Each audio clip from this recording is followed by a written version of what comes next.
before I get into the meat of the discussion, I want to cover a couple of things. First and foremost, I think I kind of learned a lesson on the last session when walking my dog. I kind of became absent-minded a couple of times because there's just so much sensory output in the exterior world than the interior world of like my house. So I easily got distracted while out there. Plus, having to maintain my free-spirited dog who loves to sniff everything and just really loves the outdoors. It was a little bit more difficult to keep focused on what I was talking about. Plus, I think it's better that I don't do it on our walk so that I can just be with him. Because that's kind of an important thing for us on this planet, is to learn to just be in the moment. And although I do think in the future and spend time in the past, more and more frequently I am finding time to just be in the moment, and that's good too. I think a healthy balance of the three is more important than just, as some would say, be here now, which is the book by Ram Dass. There's benefits to that, but I think there's also benefits in looking into the future, or in a projected future, and looking back into the past and going, okay, well, how do I improve on that, right? It really is all about now, and everything, in a sense, spiritually is happening right now, but it's happening either in memories or in thoughts of the future, right? So we're creating that future through our thoughts, and we're remembering our past through our thoughts. So, and in general, right now we are living moment by moment, minute by minute, second by second by our thoughts as well, right? If I stand still in the place where I am right now and I move my right foot forward, that is a thought going from my brain to my foot saying, hey dude, move up one step, right? And if I walk back and forth through my room, that's still thoughts saying do this, do that, right? If I go turn on a light, that's a thought saying turn on a light. If I go pet my dog, it's a thought that says go pet your dog, right? So everything through our existence at the moment is done through thought. And it's all happening at the same time. So even like when people say, oh, be in the moment, well, what if the moment is actually thinking in the future? And that's where the moment you need to be is. Be in that moment fully, though, right? Like, don't try and be in two moments at once. And I know that sounds a little bit confusing, and hopefully over time I can explain it a little bit better. But, like, if you're dealing with one thing, deal with it then move on to the next thing and deal with that next thing then. Give it 100% of your attention. Don't give it 50%. Like if you look, think about the world that we live in today, and you go into a coffee shop or right, and you're going to meet a friend. Let's go with that example. And you're going to meet a friend, and you sit down and you both put your phones, you might have your phone on your lap, you might have your phone in your pocket, you might have your phone on the table, and your friend is doing the same thing, and one of your phones buzzes. The instant reaction that we have of looking at our phones takes us out of the moment of being with our friend, right? And the moment that you're supposed to be in is not with your phone. The moment that you're supposed to be in is with that friend. You dedicated that time. You said, yes, I'm going to meet you at 11:30 at this place, and we're going to talk. So be there at 11:30. Be there to just talk. And be there with just them. That is being in the moment. And then, when that conversation is over, or they go to the bathroom or whatever, right, or you guys have designated break times where you're like, okay, now we can check our phones, then you deal with the phones. And now when you're dealing with the phones, you're still in the moment, but you're dealing with stuff from the past. You're still dealing with memories on that text message from a past moment. So that's kind of what I mean a little bit of being in the moment, but being able to deal with the past and the present and the future in the now. So that's kind of why I'm not going to, or hopefully not have to record while walking my dog, because now I can just be with him. And I think, you know what, he's been with me for 7-ish years. I think he deserves it. Actually, it's been less than 7 years, but he's 7 years old, so that's why I said 7. The second thing is that I was going to record last night, but out of either fear or respect for my roommate, I don't know which one it is, I didn't much say, I didn't record. And it's a judgment that I placed on the situation, but I didn't feel like I had the freedom to use my house the way that I want to. And that's still a bridge that I have to or a gap that I have to bridge with my roommate is, who I am and whatnot. And that's kind of the topic that I'm going to talk about today is coming to terms with who you are. Coming to is what I call it, right? And you come to terms and acceptance of the being that you are on this planet, right? And that's going to be the meat of at least part of the discussion today. But I'm not finished with these kind of housekeeping things. But yeah, it got to about 12:30 last night, and I was going to record, or I guess 12:30 this morning, and I was going to record, and I felt sluggish, and I felt not necessarily under the weather, but just silent in a way. And I knew that if I recorded an episode that I wasn't going to give you my all. And you really deserve my all, because we haven't met yet. And if I don't give you my all now, and I don't continue to give you my all, right? Even though, like, at some point I'm going to have to learn to give my all even in those tired times, and I'm just not there yet. But we need to build trust. And that's going to be a discussion that I have a little bit further down. But trust is a very key component to building a relationship with people. And it's something that's completely missing in a lot of the relationships that we have in this world. If I trusted myself more, and I trusted my roommate a little bit more, I'd be able to just record whatever I wanted to freely. But because those dynamics aren't there for trust, and it's basically because I've changed as a being, and I'm sure that he has changed as well, but we've gone down different paths. I've gone down a more I can't explain what I'm doing path, where he is still. And just to be completely upfront about this, I don't think there's anything wrong with it, at least not yet. When push comes to shove, choices will have to be made, and we're all going to have to get on the same path. That's going to come. But for right now, the individual journey for people is what's important, because it allows them to still develop. And his individual journey is taking him down a completely different path. And on that note, I'm not 100% certain what type of being he is. For the most part, he shows a lot of the characteristics of an emotional being. And for those that aren't necessarily aware of what's going on this planet, I'm sure that there's tons of different classifications, kind of like in religion, like how there's religion and science. There's different kind of beings. There's emotional beings and there's energetic beings, or energy beings. And the energy beings are those that are advanced in spirituality, that aren't necessarily caught up in the worldly effects that are going on at the moment. And the emotional beings are caught up in their emotions and whatnot. Now, that's not necessarily, there's more to it, but it's not necessarily to say that energetic beings don't have emotion. Energetic beings probably have too much emotion, because we don't know how to deal with it. We don't really, like, we've come from, for the most part, a very neutral civilization, where emotion isn't necessarily the key. We learn to manipulate emotion. We learn to take good and manipulate it, and we can take bad and manipulate it.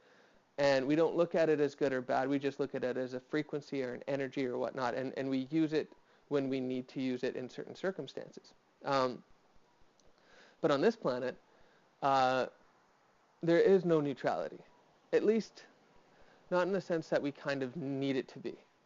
Neutrality will come through choice. And right now we choose to have a dualistic world, where energetic beings and emotional beings can exist in one place, just like science and religion exist in one place, war and peace exist in one place, love and hate or love and fear exist in one place, right?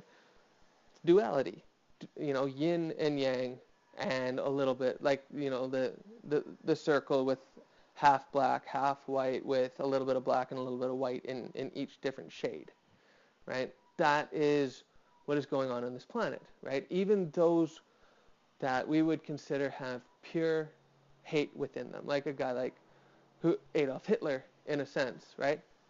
Still had love within him. And the thing is that because of the heinous acts that, well, that we perceive these acts as being heinous, but as only coming from one understanding of what he did. Now, don't get me wrong, I don't think that the slaying of 6 million people is a good thing, but I also don't think that the slaying of millions and millions of people, which wars have done, are also a good thing, right? But the thing is that no one points the finger at government and says, hey, you guys did a bad thing. It's just because of one guy isolated a group of people and said, go into these, chambers and whatnot, and let's, in a sense, massacre you, right? He's looked upon as 100% purely evil when he's not really. There's still a little bit of light in that darkness.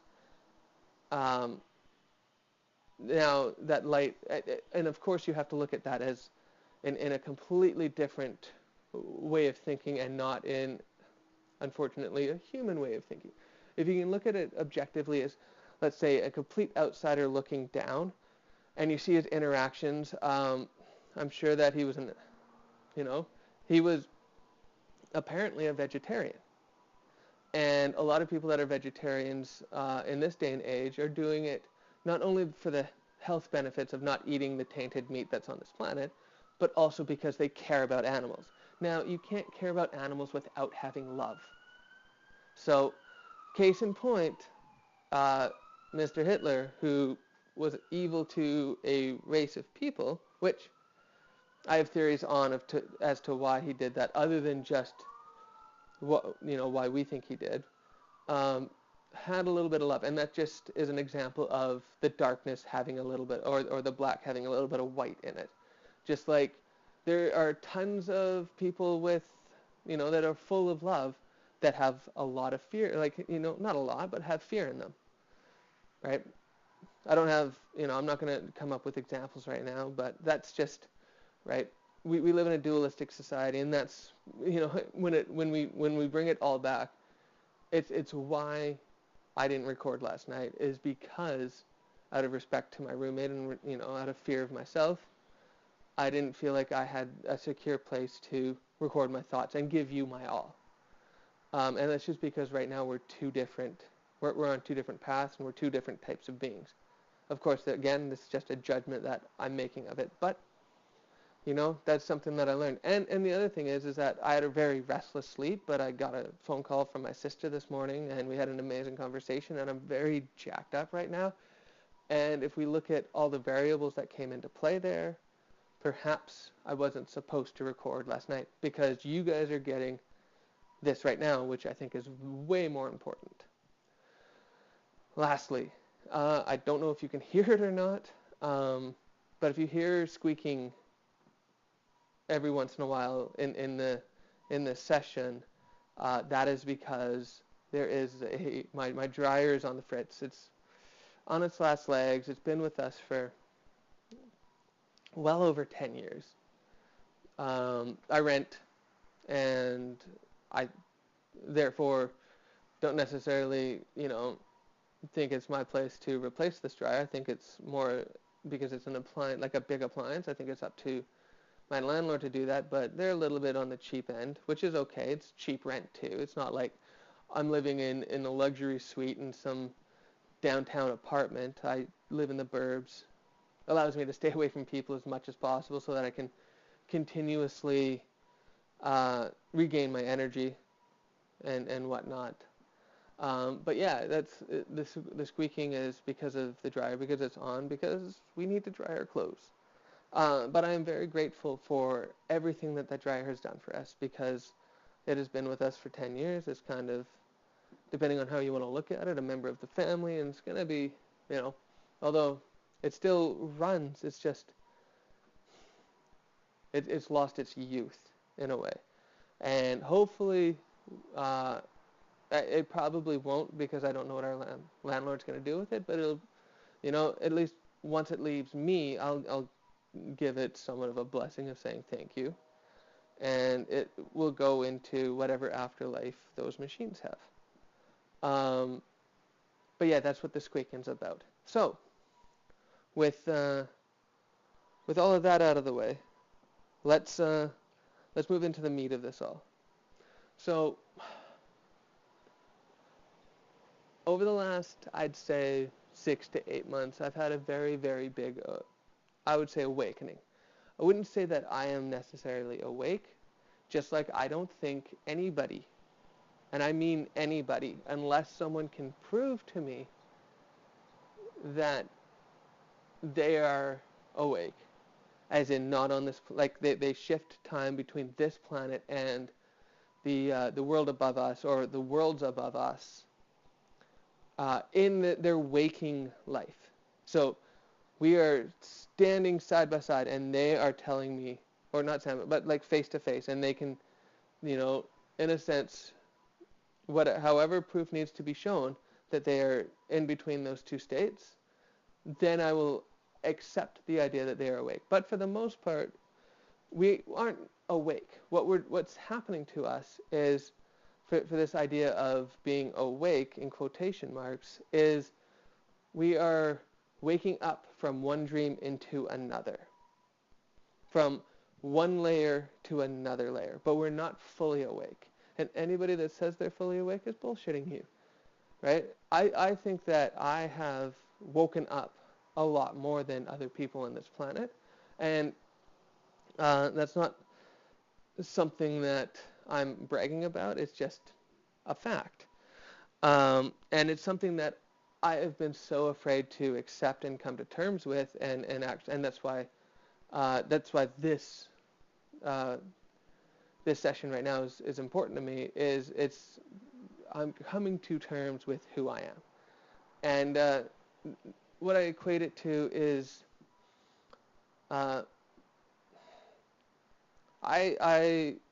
self-taught myself how to program websites. It was something that I did for to live, to get in a sense a living wage, because I'm not a worker bee. I know that since I was 16. I knew that I'd never fit into an organization, that I'd never be able to give a company my all. Hold on, I gotta go get some water. But I'd never be able to give a company my all. And because of that, at the age of 28, so basically 12 years later, I was 28. Hold on.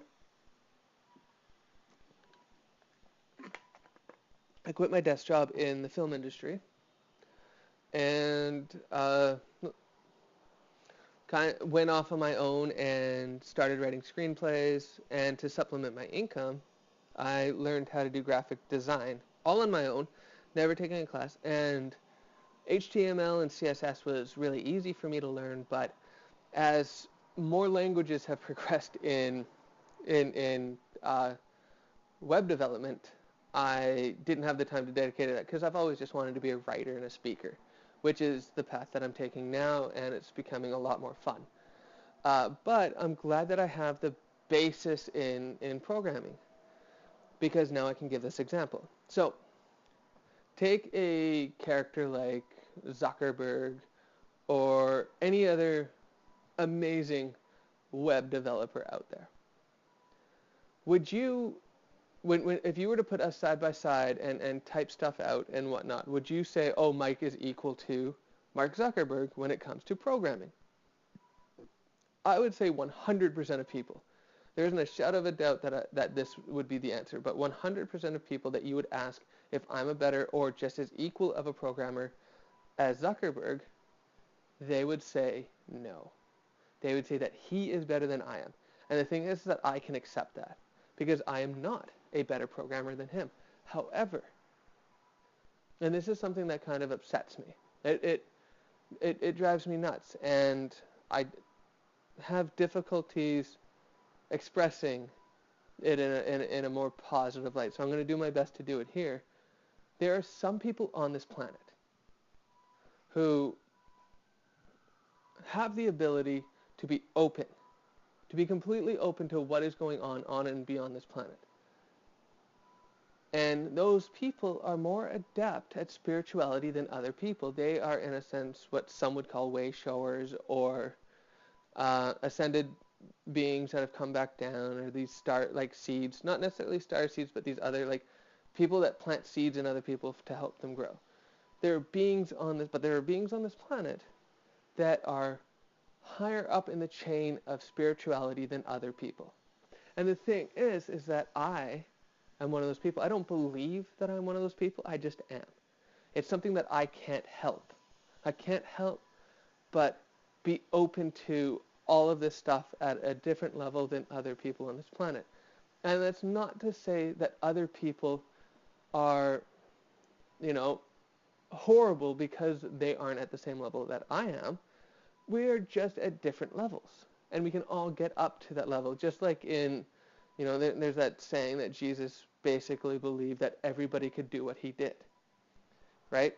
Be it heal, be it be spiritual, be it full of love, whatever it was. He believed that everybody could be at the same level that he was. And I believe the same thing about spirituality. However, I have to also come to terms with the idea that right now I'm a little bit more advanced than other people. And I have to ask for acceptance of other people that I am. And that acceptance comes with trust and showing through, hopefully, these sessions, through my website, through any time that I talk with people, that I have gained that level and that they can accept it. Right? Because, are you a shittier person in life because you can't program the same way that Mark Zuckerberg can, or any great web developer can? Or because you aren't an amazing scientist? Right? You're not a shitty person because you aren't at the same level with those people. So don't think of it in the same way as spirituality. And in general, spirituality has nothing, like, spirituality is such a difficult thing because we have allowed science to sort of part out of that. Spirituality is not about a religious thing or about believing in a god or source or anything like that. Spirituality is just another name for existence. It's another way of saying I exist. I am spiritual. That's what it is. Right? Science is encompassed, like everything that we do on this planet is part of spirituality. But we are so afraid to even look into the negative side of it, which is one of the reasons why I'm on this planet at this moment, is to be able to go and dive into that negative, embrace it, love it, accept it, come out and show other people how to do the same. Because there's nothing really wrong about the negative side of things, but they can act upon us when we're afraid. And that's when we get into trouble. So that's kind of one of my agendas here while I'm on this planet, is to dive into the negative and show people that they can also dive into, and that we can all come out together. Because when time comes, we're going to actually have to face the negative head on. We can't keep hiding from this shit. Trust me on that. You cannot hide from it. It's going to happen. And how it happens, right now, I'm not necessarily 100% sure. I have my ideas, and I'll get into those in later discussions. But for right now, what's important to know is that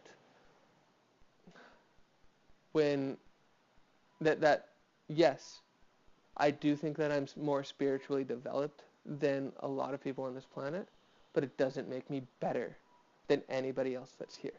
It just allows me to do more with my ability. Right?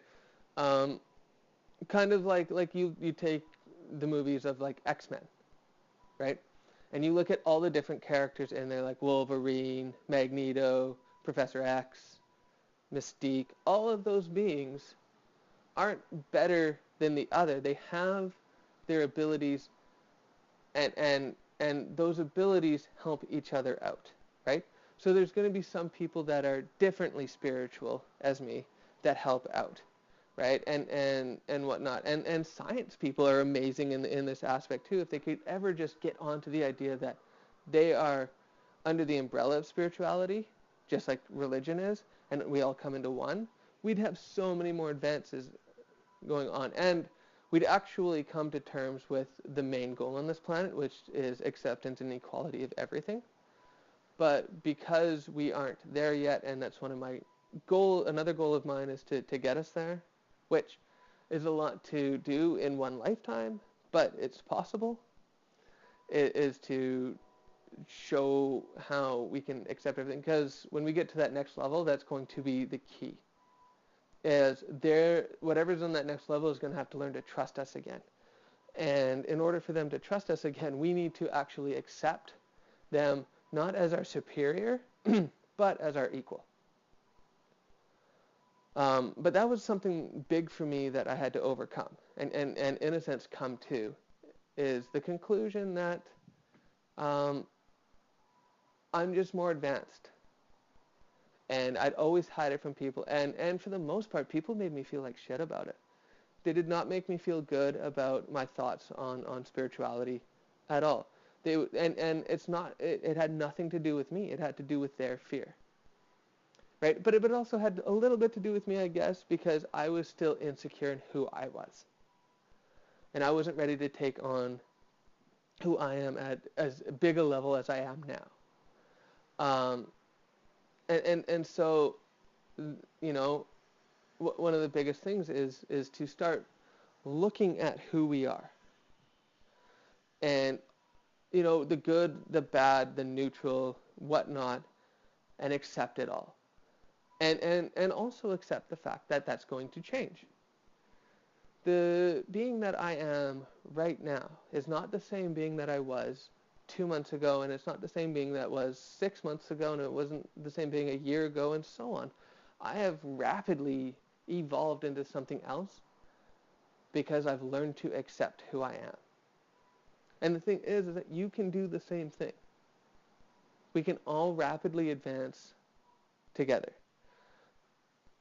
And that comes down to choice, and the choice of wanting to.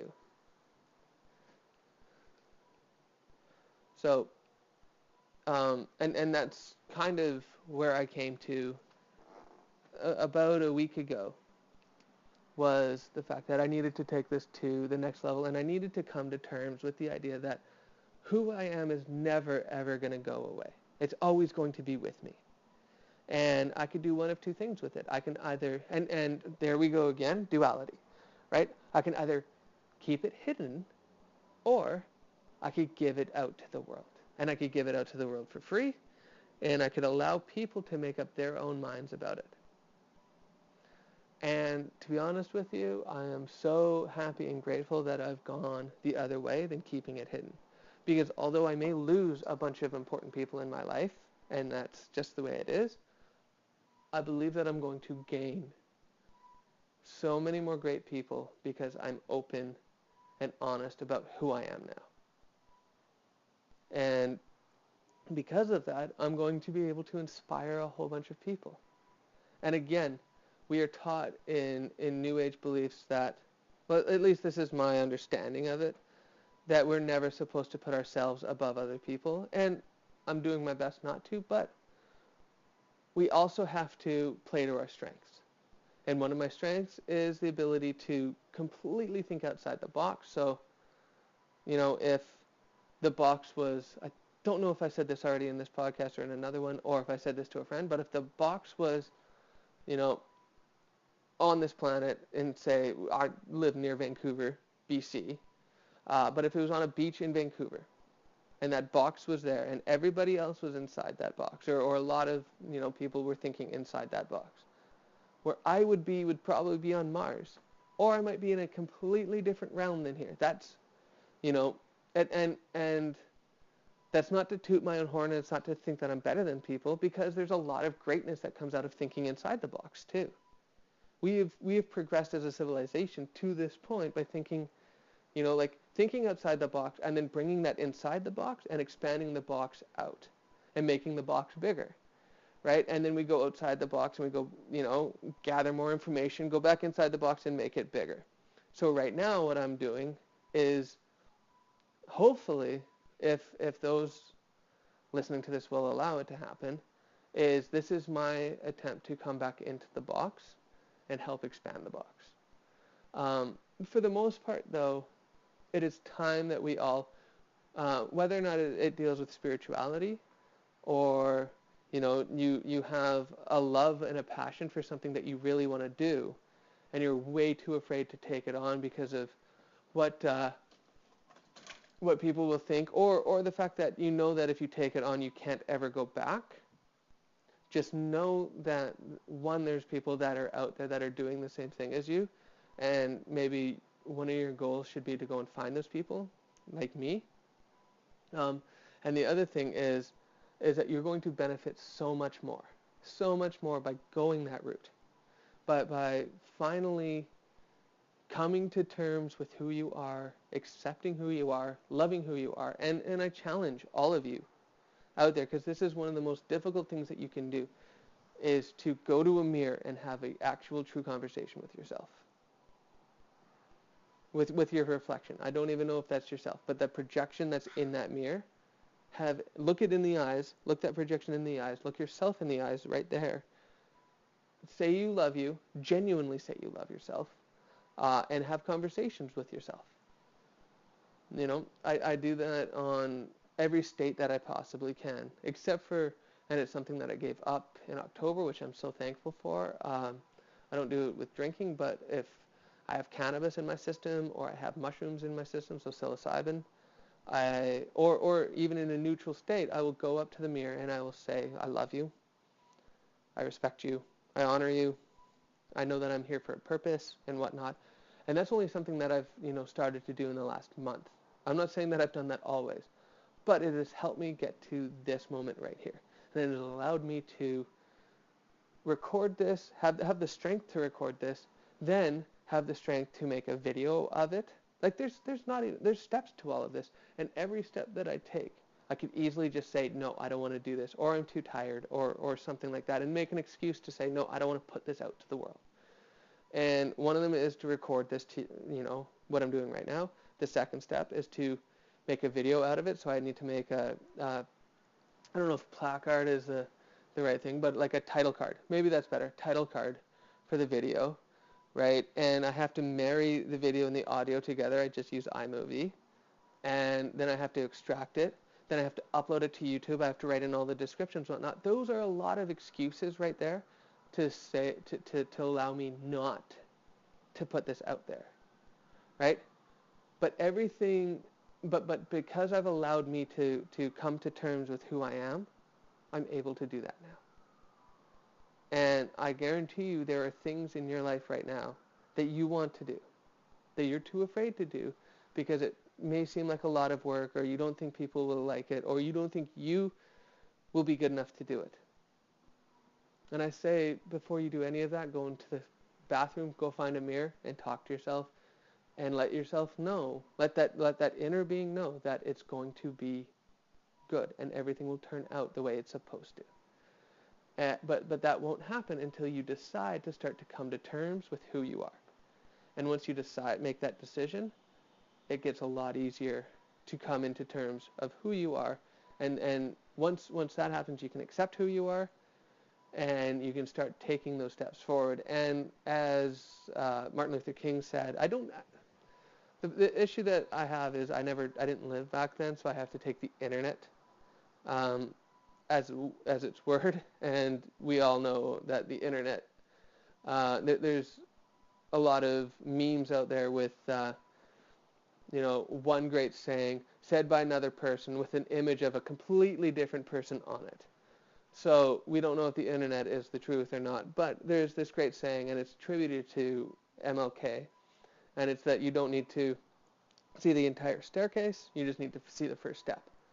And that's basically it. So your first step, and all of our first steps to coming to terms with who we are, is to just get in front of a mirror and start accepting who we are, and start talking to ourselves, and understanding who we are, and really, like I said, just a second ago, accepting. If we can do that, we can start moving forward. Other than that, I think that's pretty good. It's up to 35 minutes, so I think I'm going to stop now. I'll probably record something later tonight for the next day. And yeah, I hope that you benefited something on that. And if you did, please leave a comment underneath or contact me on Twitter, which is in the title card at IamMKStevens. Or you can email me at mkstevens05@gmail.com. I might actually start to, I might set up like an info at ruggedDiAMOND. I think that's still set up. So you can send it to either mkstevens05@gmail.com or info@ruggeddiamond.com with longer questions or responses. And if you want it to be private, then on Twitter or in the comment section on YouTube here. Other than that, I wish you all the best, and I hope that you have a great day or night or morning or whenever you listen to this. And yeah, thank you for listening.